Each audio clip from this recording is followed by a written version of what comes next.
Where are we in the multi-wave cycle? Harry Dent has the answers. He is the founder of HS Dent and the author of several best-selling books, including Zero Hour, Turn the Greatest Political and Financial Upheaval in Modern History to Your Advantage, and The Demographic Cliff, How to Survive and Prosper During the Great Deflation Ahead. Harry, wonderful titles you've written, wonderful books.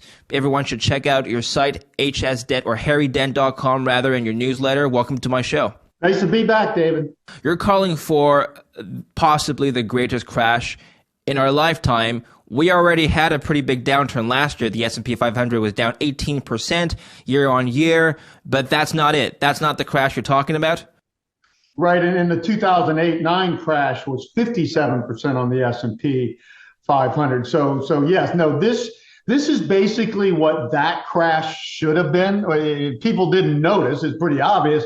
About a year and a half into that crash, the central banks just stepped in and just started printing money, unprecedented rates to blow us out of that. That's what basically happened. So that recession didn't really do its job of fleshing out the greatest debt bubble in history, which I've been warning about for years and decades, bigger than the Roaring '20s, which ended up in a bubble in the stock markets, and the crash of a lifetime back then, now down 89%.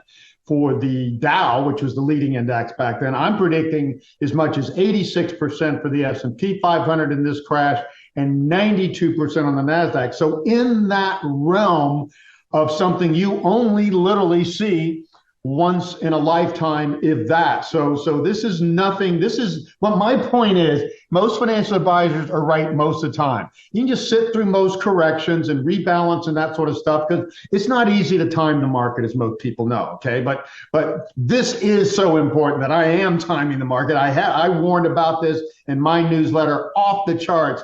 2 huge warnings in mid and late December saying this crash is about to happen. It is going to be the crash of your lifetime. And next thing you know, we were down 38% in the NASDAQ in October of last year. And that's just the first wave down. There's 2 more to follow. And I think we're just about to see, or we've already started the next wave down, which could take the NASDAQ down to 8,000 just in this next wave, not the end of it. And that's going to be down a little over 50%. And that's when people are going to know this is not a big correction. It is a major crash, one that you have not seen in 73, 74, or 80, 82 in your lifetime, and one that even the millennials will not see a bigger crash than this when their boom and bust hits many decades from now. I remember the first time I talked to you was late